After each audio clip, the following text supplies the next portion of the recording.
Dando sequência à exposição continuada do livro de Atos, capítulo de número 12, do versículo 20 ao versículo 3 do capítulo 13. Atos 12, de 20 a 3, 13. 3 do 13. Eu vou ler, os presentes acompanham a leitura da palavra do Senhor. O tema geral de nossa exposição é o progresso do Evangelho de Jerusalém até os confins da terra. Diz assim a porção da palavra do Senhor.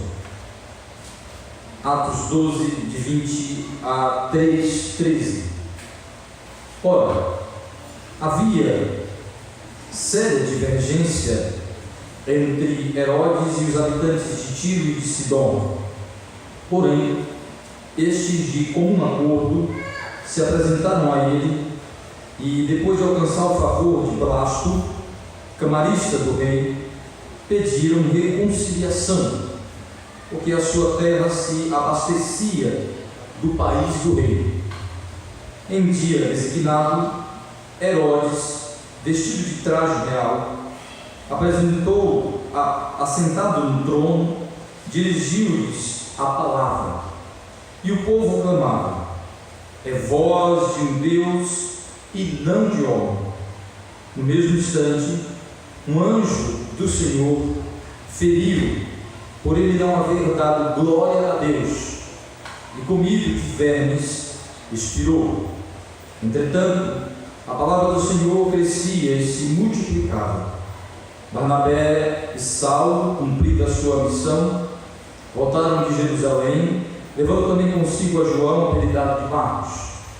Havia na igreja de Antioquia profetas e mestres: Barnabé, Simão, por sobrenome Níger, Lúcio de Cirene, Manaém, Colasso, de Herodes, e o tetrarca, e Saulo, servindo eles ao Senhor, jejuando, disse o Espírito Santo: separai-me agora Barnabé e Saulo para a obra a que os tenho chamado.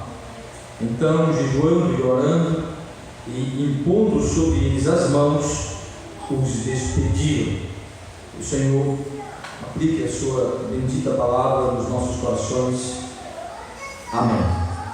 Ó Deus bendito, nessa hora solene do culto, Senhor, nessa hora especial do culto que prestamos a Ti, em que o Senhor falará aos nossos corações pela exposição da Tua palavra que acabou de ser lida, pedimos a Ti, ó Deus, que nos ajude nesta hora, que venha, ó Deus, pela ação do Espírito Santo, trabalhar poderosamente em nossos corações, que o Senhor desperte em nós a devida reverência, devido temor, devido respeito à Tua santa palavra, que o Espírito Santo possa produzir em nós a disposição para ouvir, nos dar ouvidos espirituais, disposição espiritual, capacidade espiritual, para não só ouvir, mas para atentar, para atender a Tua santa e bendita palavra, como sendo a voz do bom pastor Jesus Cristo, chamando as suas ovelhas e conduzindo-as para os pastos verdejantes, conduzindo-as para as águas de descanso, de refrigério, para conduzi-las seguras rumo ao aprisco final do Senhor na sua glória eterna. Ó Deus bendito, que a voz do bom pastor Jesus Cristo seja ouvida e atendida pelas suas ovelhas nesta noite, e que o Teu juízo para a Tua glória venha sobre os bodes, sobre aqueles que não pertencem ao Senhor, pois em tudo o Teu nome é glorificado, é exaltado. Mas que acima de tudo, Senhor, a Tua palavra possa ser pregada com fidelidade, e para isso rogamos a Ti que me ajude, ó Deus, com a Tua graça, com a Tua misericórdia, que no poder do Teu Santo Espírito Tu possa expor a Tua palavra com fidelidade, com toda a sujeição ao Teu Espírito, aquilo que Ele já revelou nas Sagradas Escrituras, e pela Tua graça eu possa, ó Deus, conduzido pelo Teu Espírito, afirmar as Tuas verdades reveladas na Tua Santa Palavra, e que, ó Deus, todos nós possamos nesta noite ser alcançados por esta palavra, para que a palavra do Senhor venha comunicar a graça e o poder de Cristo aos nossos corações, fortalecendo, animando, encorajando, transformando, santificando, dando a cada dia, ó Deus, a seiva para sermos produtivos, frutíferos no reino de Cristo. Dá-nos graça, ó Pai, em nome de Jesus. Amém. Ó Deus, nós vamos nessa hora expor com toda a fidelidade, com a graça do Senhor, auxiliados pela graça do Senhor, a sua palavra nesta noite. Meus irmãos e amigos, enquanto nós prosseguimos ao analisar o relato histórico de Lucas, histórico inspirado, Lucas não é um mero historiador, mas um historiador separado por Deus e capacitado pelo Espírito Santo para, de maneira inspirada, autoritativa e inerrante, registrar o progresso do Evangelho, o progresso do reino de Cristo no mundo. E ao prosseguirmos analisando este registro histórico inspirado, precisamos entender, crer e reafirmar a natureza espiritual desta obra. A pregação, o ministério da pregação dos apóstolos, a evangelização apostólica, a evangelização da igreja, a pregação do Evangelho é uma obra espiritual. Apesar de seu aspecto objetivo da palavra proclamada, há um aspecto sobrenatural e espiritual nisso, e não podemos perder isso de vista, não podemos ignorar, porque precisamos entender que enquanto a palavra do Senhor é pregada, enquanto o Evangelho é proclamado, enquanto o reino de Cristo progride no mundo, avança no mundo, essa obra espiritual é paralelamente resistida pelo reino parasita de Satanás, pelo reino das trevas. Por isso precisamos ter isso em mente, porque muitos obstáculos, muitas dificuldades que é enfrentada na missão da igreja de pregar o Evangelho não está diante dos nossos olhos humanos, não está diante da nossa percepção humana, não é palpável e observável por nós, está no âmbito, no campo espiritual e sobrenatural.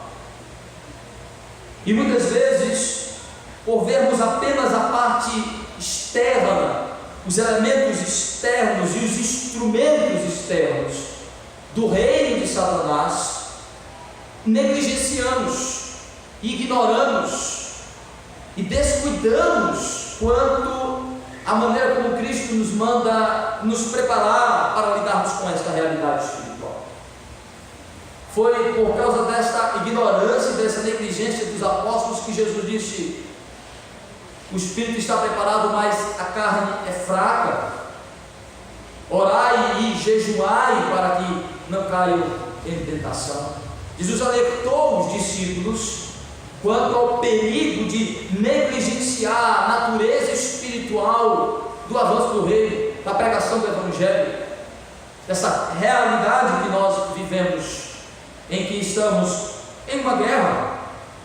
E aí é um problema muitas vezes no nosso meio reformado, é que evitamos falar de guerra espiritual para não nos associarmos aos exageros pentecostais e neopentecostais, e ignoramos que a Bíblia ressalta e fala sobre a realidade de que estamos sim em uma guerra espiritual, E ela primeiro é travada no nosso próprio coração.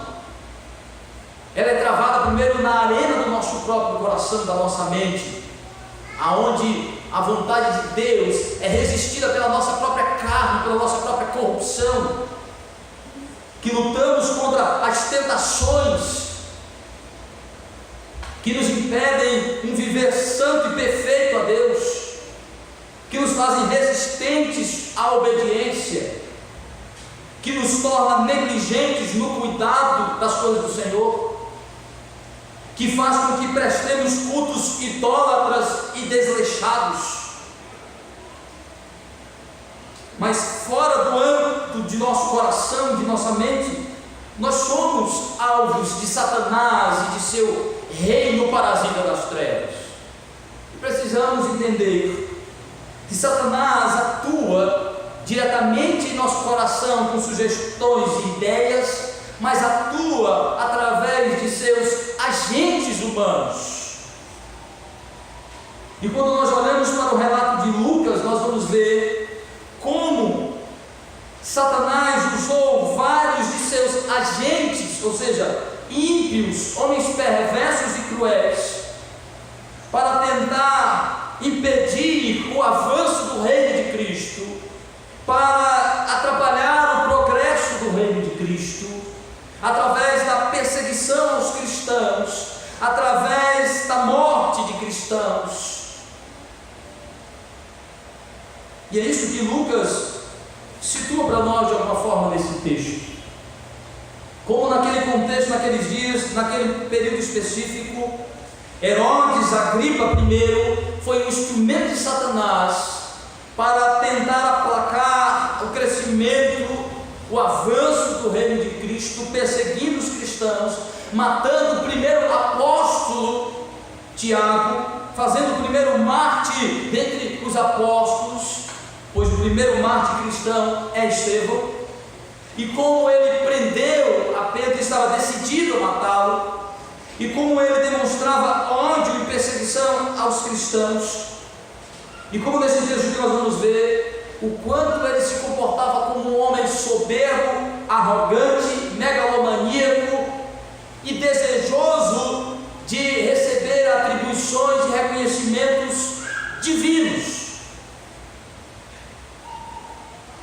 Tudo isso mostrando como esse indivíduo, de alguma forma, é um instrumento de Satanás, e que muitas vezes nós só percebemos os elementos externos dessas ações, não percebemos o que está por trás do mover dos corações dos homens, a ponto de Jesus dizer para que os seus apóstolos ficassem alerta, pois o próprio Satanás instigou, sugeriu e trabalhou na vida e no coração de Pedro e dos seus apóstolos, não só de Judas. Mas, meus irmãos, eu gostaria de trabalhar nesta noite, a partir desse texto, é como que Satanás, através de seus agentes, tentou e sempre tenta impedir o avanço do reino de Cristo no mundo, principalmente em seu nascedouro, em seu início. Mas como Deus, como absoluto governante do universo, Cristo como Senhor, como o governante, o cabeça poderoso da sua igreja, sobrepujou o poder de Satanás, triunfou sempre sobre o poder de Satanás, fazendo com que sua igreja prosperasse, tivesse sucesso, crescesse, chegasse até nós, apesar de todas as investidas de Satanás, mostrando quão poderoso é o reino de Cristo, mostrando quão absoluto de poder é o reino do Senhor, que a graça e o poder que há no reino de Cristo são irresistíveis até para Satanás. E com isso, meus irmãos, nós olhamos para o texto em que Lucas nos apresenta, onde em primeiro momento ele vai mostrar como que o Senhor trouxe juízo, a sua ira sobre Herodes por conta de sua arrogância, como um agente de Satanás, mas como, a despeito da perseguição, o Senhor faz crescer a sua igreja e expandir o ministério entre os gentios, e fazer com que o ministério de Paulo comece e tome forma como aquele que vai ser o principal missionário, ou o maior missionário dentre os gentios. E como o poder do reino de Cristo se manifesta nesses aspectos, trazendo juízo sobre os maus, trazendo juízo sobre o reino de Satanás, vencendo e subjugando o reino parasita de Satanás, como o próprio Cristo havia dito, que para entrar na casa do valente e saquear é preciso amarrar o valente, mostrando de alguma forma que Satanás atuava como um príncipe dominante no coração dos pagãos, dos homens cruéis, e o avanço do Evangelho ia diminuindo a ação de Satanás no mundo. Satanás não é dono do mundo, nem dono dos ímpios, mas há um governo parasita, ou seja, uma atuação de influência, de dominação, de escravidão espiritual sobre o coração dos ímpios.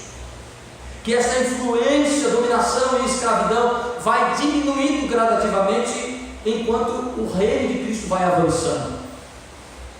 Mas esse reino parasita resiste, esse reino das trevas de Satanás resiste. E nós vemos que essa resistência é insuficiente, pois o reino de Cristo avança poderosamente, pois nada pode resistir absolutamente ao reino do Senhor. Portanto, ele mostra como o reino de Cristo é poderoso ao subjugar os inimigos, ao diminuir o reino das trevas no mundo, mas também como o reino de Cristo é poderoso em cumprir o propósito de estabelecer o reino pela pregação do Evangelho, pela conversão dos pecadores, pela influência e transformação da cultura e dos pensamentos, pela pregação do Evangelho, pela influência dos valores cristãos no mundo. Eu estava exatamente falando com o presbítero Ricardo da conclusão que eu faço ao analisar o mundo antigo e o mundo moderno por conta da influência do cristianismo no mundo. Se você estudar a história geral, você vai ver que o mundo antigo era cruel, perverso, que o mundo antigo era promíscuo, violento e cheio de guerras. Hoje, se nós falamos de paz, é por causa do avanço do reino de Cristo no mundo. É por causa dos valores cristãos, dos valores atrelados à própria valorização e reconhecimento do valor intrínseco da vida humana. Até isso, são valores cristãos impregnados na cultura. E é aí que nós vamos perceber, hoje que estamos colhendo esses frutos, como foi que o reino de Cristo progrediu, diante de muita resistência, diante de muita ação de Satanás, como até hoje ainda continua atuando. Mas a primeira coisa, meus irmãos, que eu quero analisar no texto, falando sobre o poder do reino de Cristo, e como este reino poderoso vai avançar até a sua consumação. Primeiro, olhando para o texto, vimos o reino de Cristo se manifestando no juízo de Deus sobre o agente de Satanás que estava perseguindo a igreja, e neste caso específico, Herodes Agripa I, o sucessor de Agripa Antipas, o neto de Agripa o Grande, de Herodes o Grande, aquele que governava quando Cristo nasceu. Mas você pode perguntar, mas Herodes foi o único perseguidor da igreja como governante daquela região sob a tutela de Roma? Não, óbvio que não. Mas por que o juízo de Deus veio especificamente sobre este homem? Primeiro, para nos mostrar como exemplo o que Deus pensa e o que Deus fará sobre os inimigos do reino de Cristo, o que Deus pensa sobre os perseguidores do seu reino, o que Deus pensa sobre os que odeiam e perseguem, e o que ele fará agora e na eternidade com aqueles que são perseguidores da igreja do Senhor. Eles sentirão o peso da mão do Senhor, o poder do reino de Cristo. É isso que nós percebemos ao vermos o relato de como Cristo virá para julgar o mundo, e seu julgamento será sem piedade, como diz o salmista no Salmo 2, que os príncipes, os reis da terra conspiraram contra o Senhor, mas Deus contra o Senhor e seu ungido, mas Deus o afirmou como ungido, e pede que os reis, os príncipes se curvem diante dele, porque a sua ira em breve se manifestará, e quando ela se manifestar, ele os despedaçará com o seu cetro de justiça, mostrando que Cristo, quando vir julgar os homens, é sem piedade, é sem misericórdia para os ímpios. A sua graça, a sua misericórdia estará apenas sobre o seu povo, sobre a sua igreja. Então, olhar para o que ocorre com Herodes, ele se torna exemplo do que Deus pensa e fará com os inimigos da igreja, ainda que não traga imediatamente sobre todos eles, mas o toma como exemplo do que Deus pensa e o que ele está preparando para fazer. E para encorajar a igreja, e para animar a igreja, e para dar esperança à igreja, ao fato de que mesmo sendo ela perseguida, e Deus permitindo algum progresso da perseguição, finalmente o juízo de Deus, o poder do reino de Cristo, virá avassalador e destruidor sobre os maus. Vejam, o texto, a partir do versículo 20, relata como o juízo de Deus veio sobre Herodes.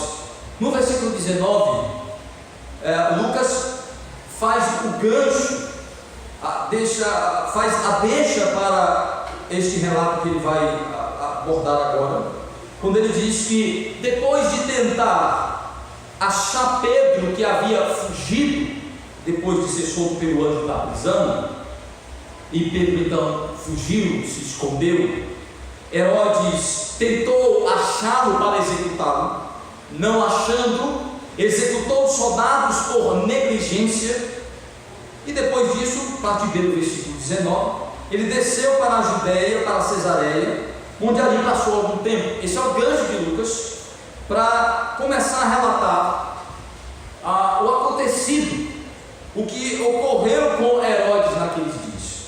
O perseguidor da igreja, o que estava perseguindo naquele contexto a igreja, já havia matado Tiago, já havia ordenado a perseguição aos cristãos, a prisão e a execução de Pedro, sem ter sucesso na execução.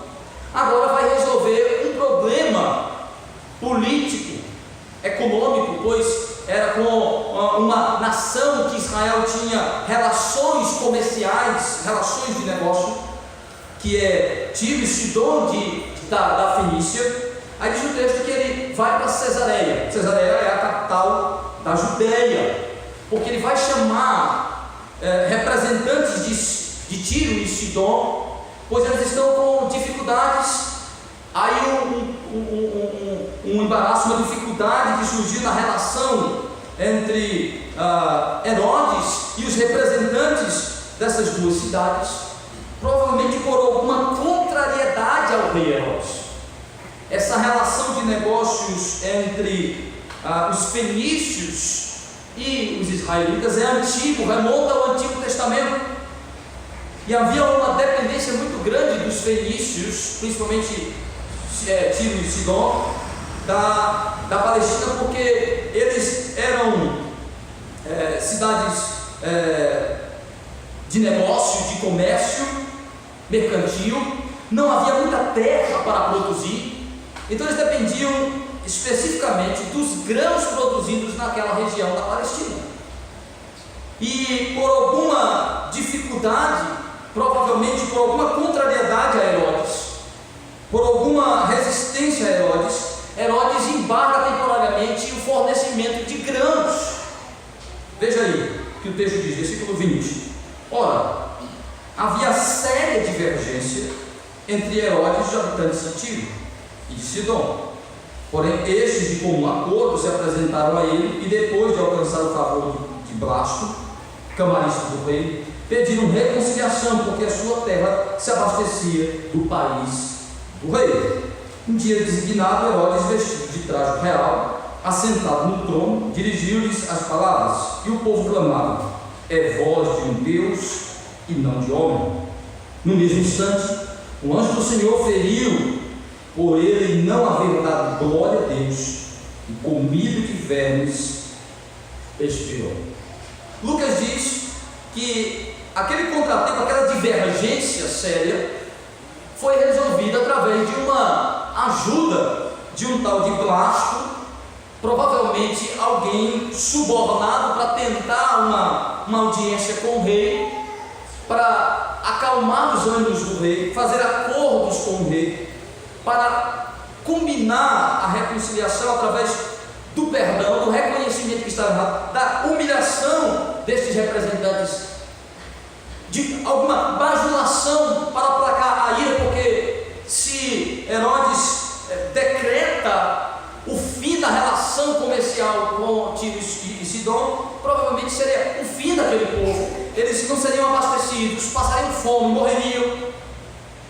Então há uma certa necessidade que os leva a se humilhar, bajulando, alimentando ainda mais o ego deste megalomaníaco, deste rei orgulhoso, soberbo, que está não só querendo ser bajulado, atendido em seus caprichos, mas querendo invocar para si certas atribuições, certos predicados de divindade. E é interessante que esses poderosos, arrogantes e soberbos gostam de estimular a bajulação, e é isso que nós percebemos de alguma forma, que quando ele é aclamado, quando se diz tu és Deus, tu não és só homem, há de alguma forma uma bajulação para tentar resolver o problema. Mas isso de alguma forma atende os anseios egoístas, soberbos, arrogantes daquele homem. O texto diz que ele então concordou em reconciliar-se, em estabelecer a reconciliação, em retomar os negócios com Tiro e Sidom, e manda que eles para que eles possam ir para Cesareia. Por quê? Porque Cesareia é capital da Judeia, da província romana, lá na Judeia, lá na Palestina. Ou seja, essas duas cidades rivalizavam nos negócios, eram duas cidades que disputavam espaços no comércio dos negócios daquele dia. Então ele queria reforçar a posição de liderança de Cesareia, ele queria dar uma moral maior para Cesareia como a sua região, e exigir que eles se humilhassem indo até ele, pedir perdão, bajulando, pedindo que ele pudesse restabelecer a relação de negócios para voltar a serem fornecidos os grãos. Não é muito diferente dos esquemas que nós vemos nos dias de hoje de negócio. Mas o que o texto enfatiza é que, em meio a este contratempo, Lucas não está preocupado de dar os detalhes desta birra, deste problema entre esses dois aliados comerciais. Ele quer enfatizar o quanto o coração de Herodes é soberbo, arrogante, presunçoso e idólatra.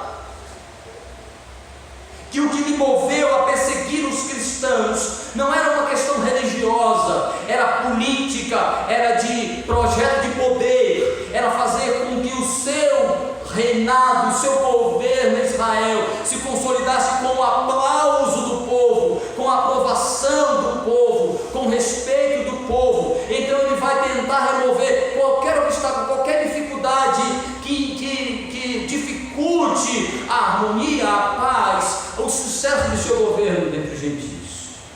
Então, os cristãos de alguma forma é visto como algo que deve ser removido. Então, o seu coração é movido por um desejo, por um projeto grandioso de poder.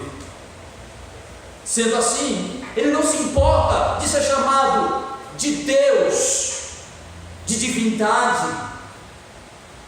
Aquelas pessoas, ao verem aquela atitude, provavelmente simulando um rei condescendente, um rei bondoso, lascivo, dizendo: eu perdoo vocês.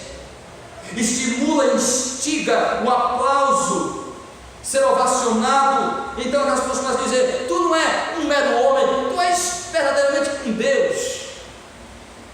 Diz o texto que enquanto ele é bajulado, um anjo do Senhor, figurando o juízo de Deus, vem sobre ele, atingido de tal maneira que ele é apodrecido como se já estivesse morto, fazendo com que os vermes de um cadáver podre atuassem sobre o seu corpo. O Senhor o apodrece imediatamente, fazendo com que vermes consumam o seu corpo. Isso é um processo de putrefação para com os mortos, os corpos em decomposição. E ele experimenta a morte, quase que ainda vivo, ele começa a experimentar a deterioração de seu corpo diante de todos. E é interessante que quem nos dá a percepção do que está acontecendo é Lucas. Este mesmo relato é feito por Joséfo, um historiador judeu do primeiro século, e ele diz que de fato isso ocorreu, mas sua percepção, sua análise é meramente humana. Ele diz que do nada algo começou a acontecer com Herodes. Ele começou a passar mal e, enfermado 5 dias, morreu depois. Mas Lucas, que tem a revelação do Espírito Santo, que está relatando o que está por trás do evento, diz que foi a mão de Deus sobre ele, o anjo do Senhor sobre ele, decompondo o seu corpo ainda vivo. E o motivo, porque ele não glorificou ao Senhor. Meus irmãos, algumas perguntas ficam no ar com este relato. Primeiro, porque significa esse dar glória a Deus? Como é que Herodes não dá glória a Deus? Mas por que Herodes deveria dar glória a Deus se nem crente ele é? E por que, não sendo ele crente e sendo comum aos ímpios roubar a glória de Deus? Porque logo ele vai ser punido. Óbvio que eu não tenho respostas para todas essas perguntas, mas o que eu posso concluir dentro do que a palavra de Deus nos diz é que a exigência de glorificar a Deus não é exclusiva aos cristãos, não é apenas para os crentes. Deus nos criou para o louvor de sua glória. A Bíblia diz que Deus criou o homem e todas as coisas para a sua glória. O ímpio não pode glorificar a Deus de maneira consciente, mas é exigido viver para a glória de Deus. Esse é o maior motivo do porquê ele vai ser condenado ao inferno, porque viveu não para dar glória, reconhecimento, louvor ao seu Criador. Romanos capítulo 1, Paulo diz isso, que os homens, tendo conhecimento de Deus, não glorificaram como Deus, antes, tendo conhecimento, transformaram coisas criadas em glória no lugar do Criador, dando glórias às coisas criadas. Então veja que tudo se resume à adoração, ao dar glória. Ou seja, Herodes representa a totalidade dos ímpios que vivem roubando a glória de Deus, que vivem de uma maneira que não reconhecem, não dão louvor a Deus. E dar glória aqui não é uma mera expressão pentecostal. Glória a Deus é reconhecimento de quem Ele é louvor ao seu nome, é reconhecimento de atribuição exclusiva de Deus, de atributos exclusivos de Deus, de prerrogativas exclusivas de Deus.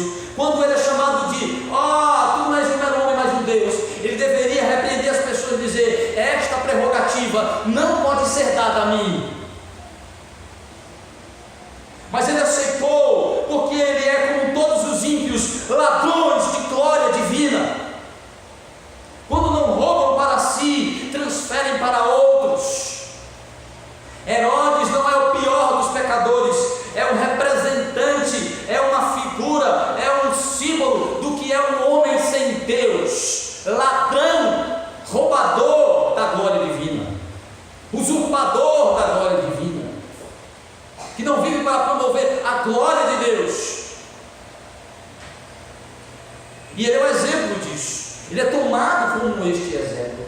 Mas não só isso, ele também é tomado como exemplo do que Deus faz com os arrogantes e soberbos, que não só tentam roubar a glória de Deus, como também tentam atrapalhar o progresso da glória de Deus no mundo, sendo inimigos de sua igreja, perseguindo a sua igreja, atrapalhando o avanço do reino, como ele matou Tiago, prendeu Pedro, perseguiu os cristãos, instrumento de Satanás para impedir o avanço do reino de Cristo, que é o avanço da glória de Deus no mundo, do conhecimento e do reconhecimento de sua glória.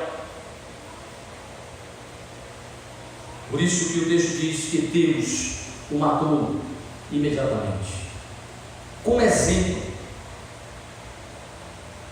que o reino de Cristo não está parado, indiferente para com a perseguição, para com a resistência do reino de Satanás àquilo que está sendo transmitido pelo reino de Cristo.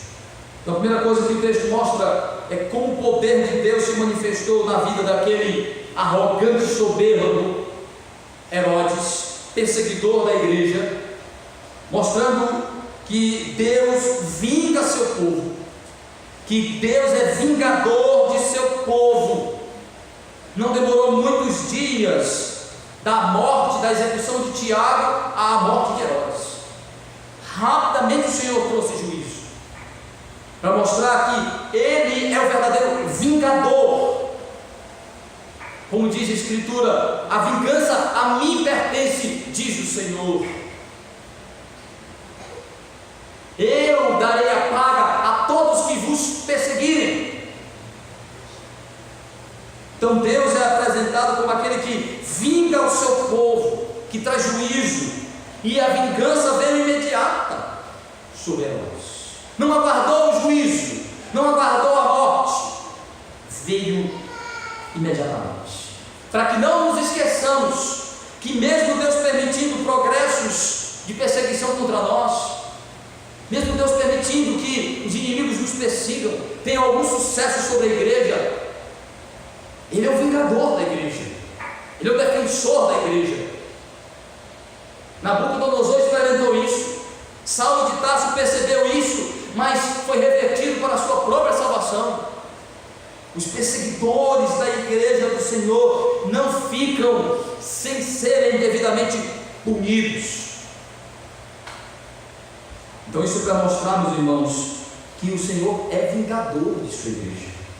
Enquanto o reino avança, Cristo de tempos em tempos manifesta seu poder, destruindo os maus, matando alguns, destronando alguns, tirando o poder de alguns.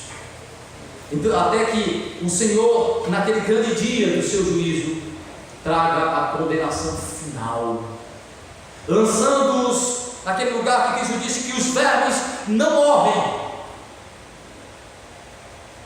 que o fogo não apaga, que o juízo é contínuo, que o sofrimento é perene sobre aqueles que usurpam a glória do Senhor. Mas o texto também mostra o que Deus pensa sobre a arrogância. Tiago diz que Deus resiste aos soberbos, mas dá graça aos humildes. Que os soberbos são aqueles que querem trazer para si as prerrogativas divinas, tomar o lugar de Deus, querem viver autônomos, independentes do Senhor. Os humildes são os que se sujeitam a Deus, se submetem e reconhecem sua posição de criaturas dependentes. O que Deus pensa da soberba? Os soberbos merecem ser comidos pelos vermes. Os ladrões da glória de Deus merecem ser golpeados pelo anjo da morte.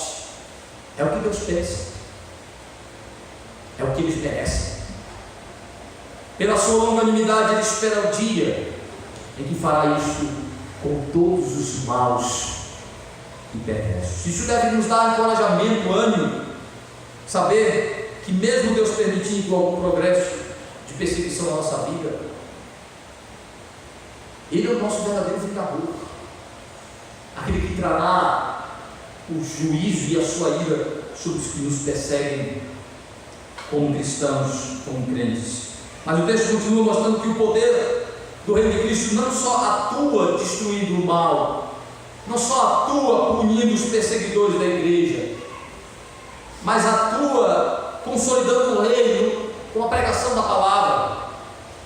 Veja, versículo 24: entretanto a palavra do Senhor crescia e se multiplicava.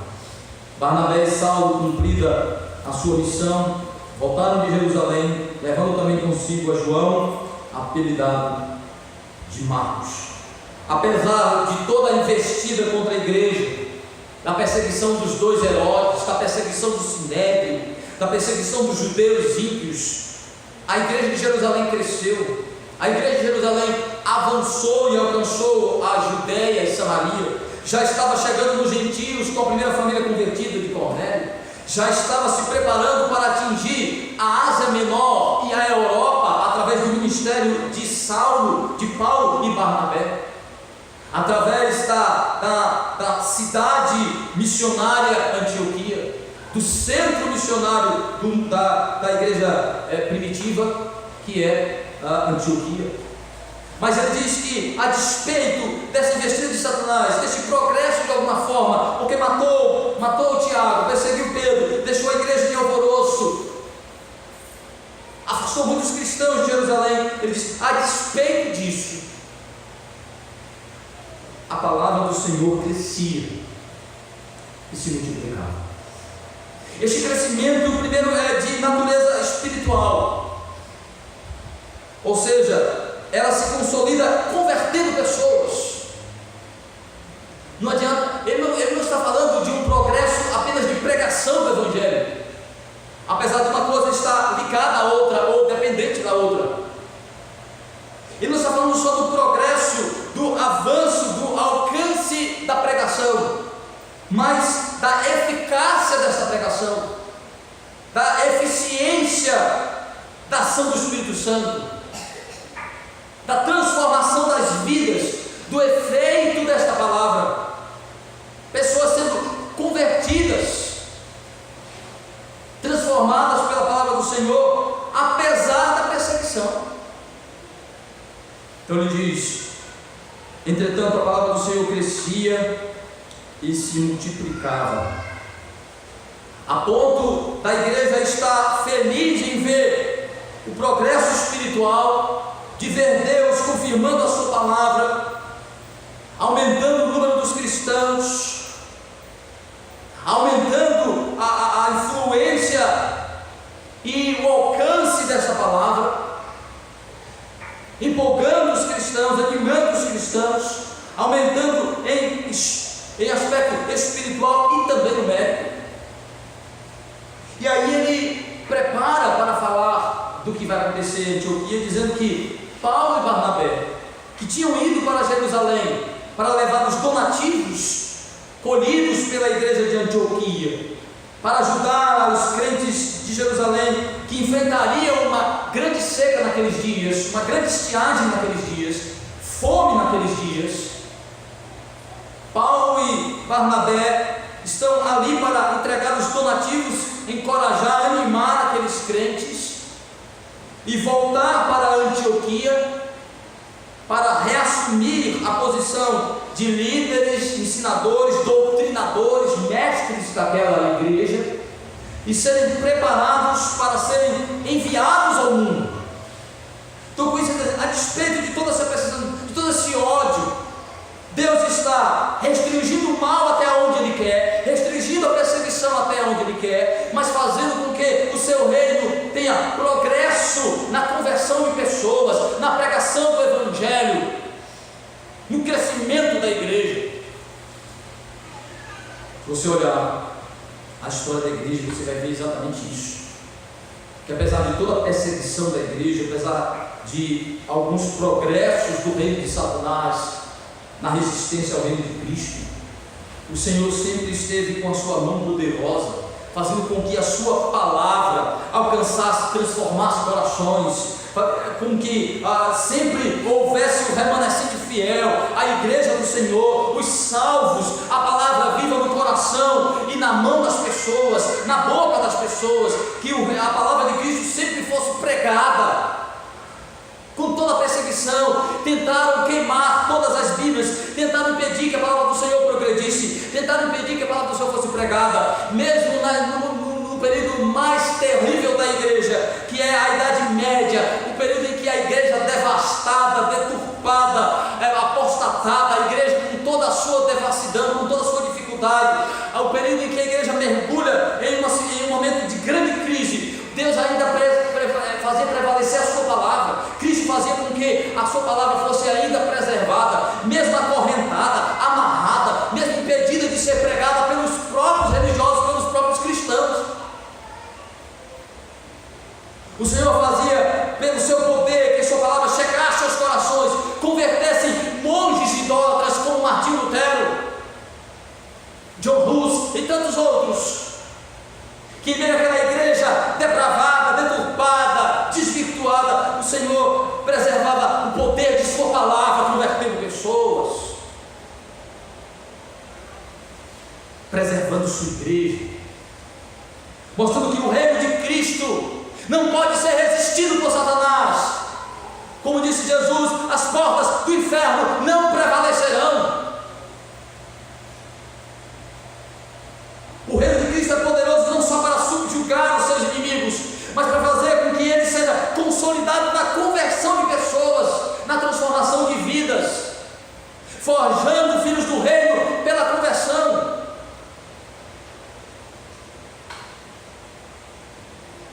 O poder, o reino de Cristo é poderoso.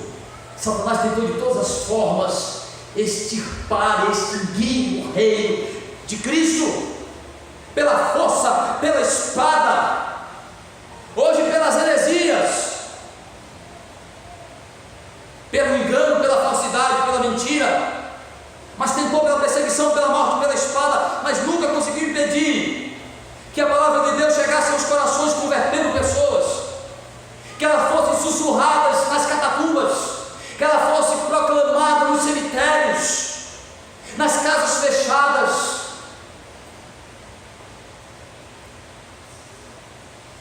E diz, a despeito de toda essa perseguição, de toda essa arrogância, de toda essa investida e conspiração política e religiosa contra o reino de Cristo, a palavra do Senhor crescia.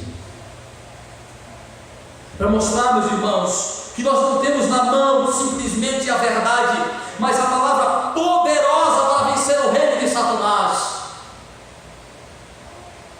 Quando essa palavra, meus irmãos, muitas vezes ela era apenas lida, incendiava o coração de um homem, de uma nação e do mundo. Tamanho era o poder da palavra do reino de Cristo. Como a gente negligencia, como a gente diminui a importância e valor da palavra, como a gente quer substituir a palavra de Deus por pornografia e teatro. Por que a gente quer substituir a palavra de Deus por discursos psicológicos, por mensagens de autoajuda? A ajuda do alto já veio, que é a palavra encarnada, Cristo, a palavra poderosa, Cristo, que a despeito de toda perseguição, no auge da perseguição, a palavra progredia.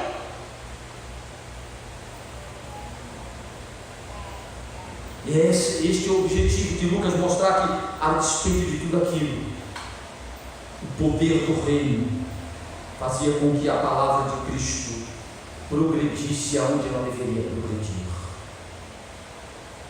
E por fim ele vai mostrar que este reino poderoso progrediu do centro missionário do mundo naquela época, Antioquia, para os confins da terra.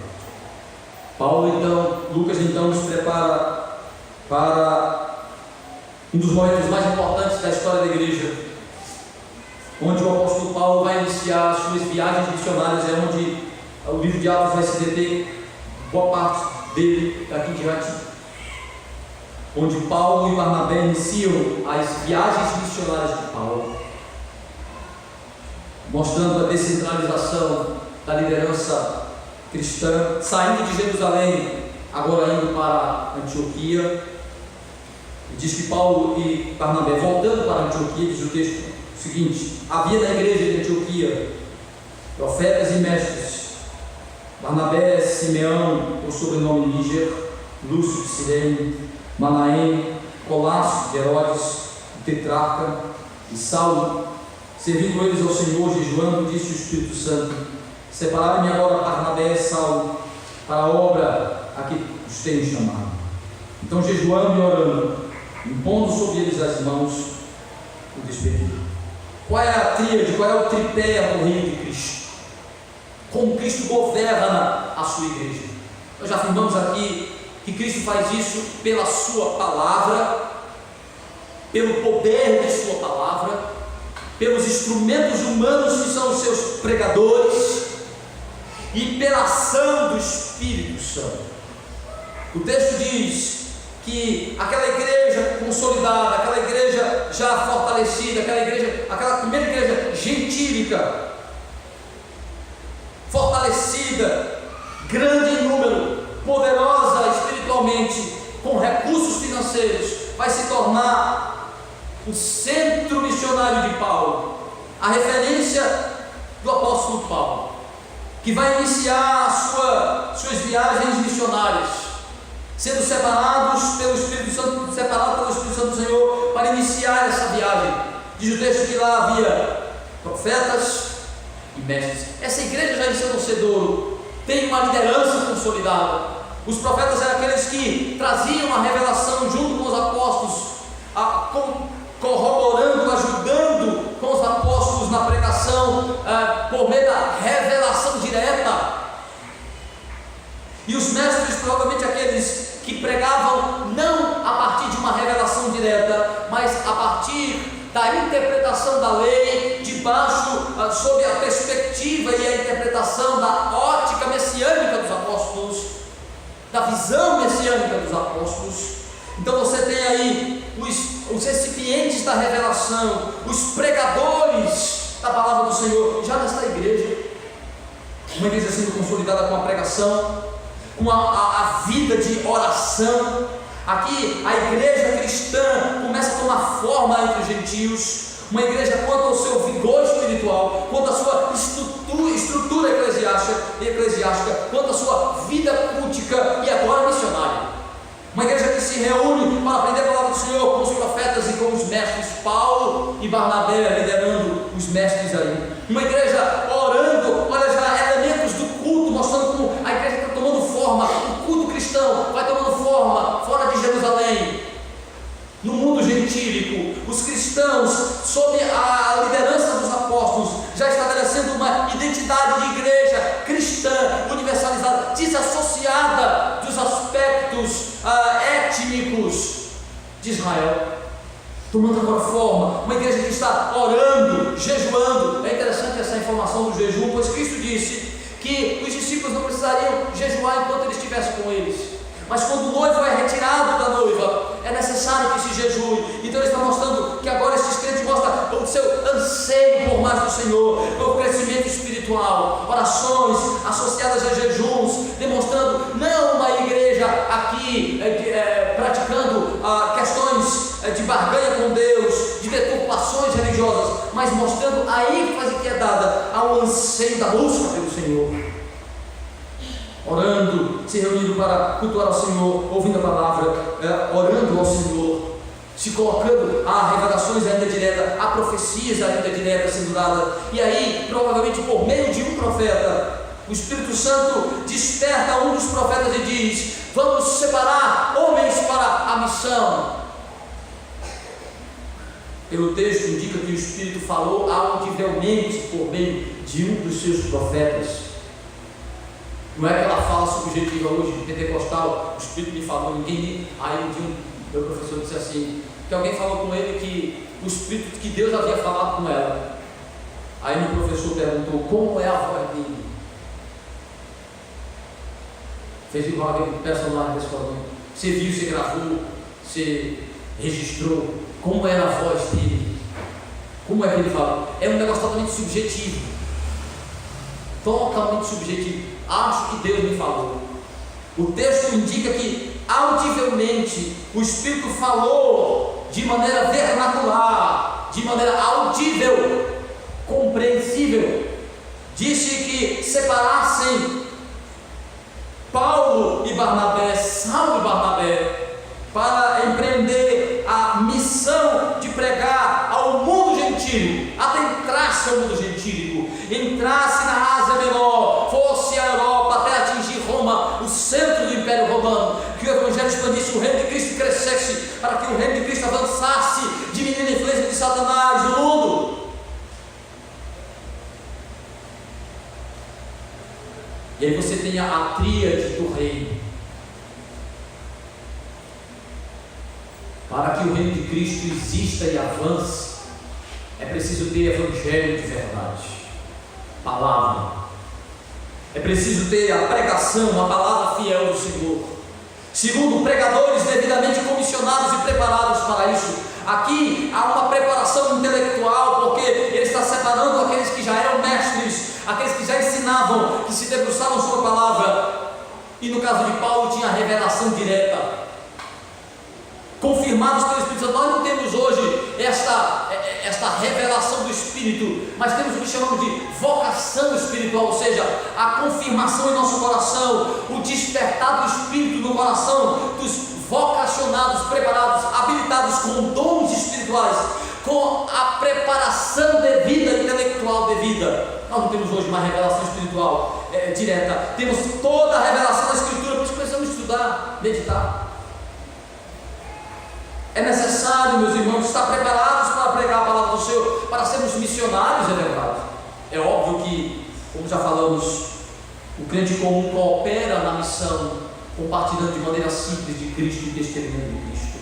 Mas a missão de pregar, de compartilhar a palavra de Deus, de pregar e doutrinar, é daqueles que foram devidamente preparados, separados e capacitados pelo Espírito do Senhor. Como dizia os puritanos, haviam muitos no púlpito que não são não só vocacionados, mas existem muitos nos púlpitos que não são nem crentes.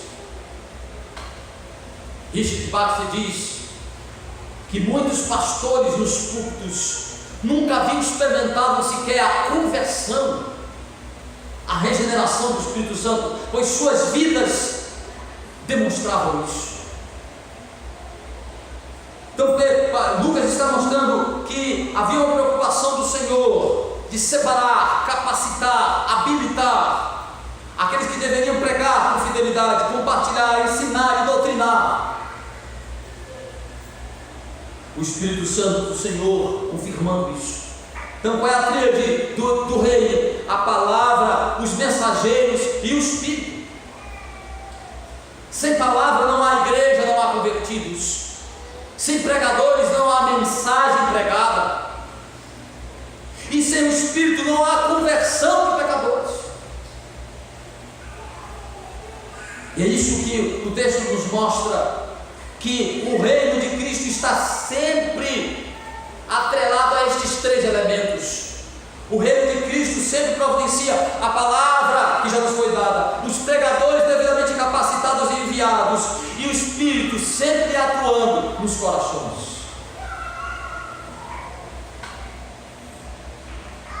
Mostra então que estes homens foram separados, receberam a imposição das mãos como símbolo da autoridade para pregarem, uma forma de ordenação para o ministério da pregação, e estes vão anunciar a palavra de Cristo ao mundo, mostrando como ele poderosamente vai progredir, subjugando o reino de Satanás.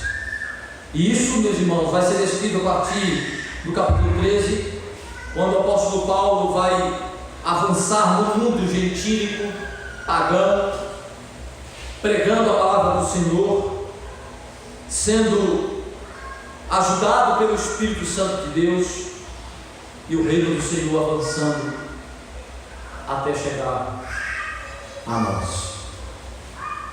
Com isso, meus irmãos, esse texto nos mostra, primeiro, que não devemos negligenciar o juízo de Deus, a ira de Deus. Deus é ira e vingador.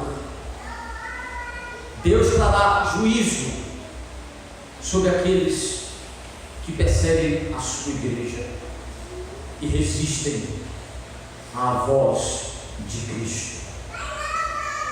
Mas Ele também é um Deus zeloso de sua glória. Deus zela pela sua glória. E aqueles que tentam usurpá-la encontrarão a resistência de Deus. Mas não só os ímpios que roubam a glória do Senhor. Quando nós deixamos de dar a glória devida a Deus, também estamos agindo como os ímpios.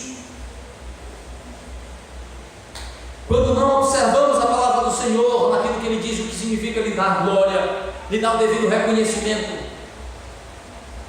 Quando aceitamos que atribuições divinas sejam dadas a nós, reconhecimento divino e louvor divino seja dado a nós como homens, quando tentamos fazer o papel de Deus, nos vemos também roubando a sua glória. Quando o culto que prestamos não é para agradá-lo, mas para nos agradar. Quando a vida que vivemos não é primeiro para agradá-lo, mas para agradar a nós ou a homens. Há várias maneiras de roubarmos ou tentarmos roubar a glória do Senhor. Saibamos que Deus nos disciplina como crentes, se Ele nos vê como ladrões e roubadores de sua glória. Ele diz: a minha glória eu não a divido com ninguém, não divido com ninguém, a outro jamais darei a minha glória. Não pense que Deus está ignorando estes megalomaníacos que se tornam donos das igrejas e invocam para si a glória que deveria só ser dada a Deus. Não pense que o Senhor está ignorando aqueles que estão deturpando a palavra do Senhor, ofuscando a glória de Cristo, colocando outros no centro do culto, da adoração, da vida, da pregação, da evangelização, apresentando outro Cristo, um outro Senhor para se curvar. O Senhor está vendo a todos estes e aguardando aquele dia de prestação de contas.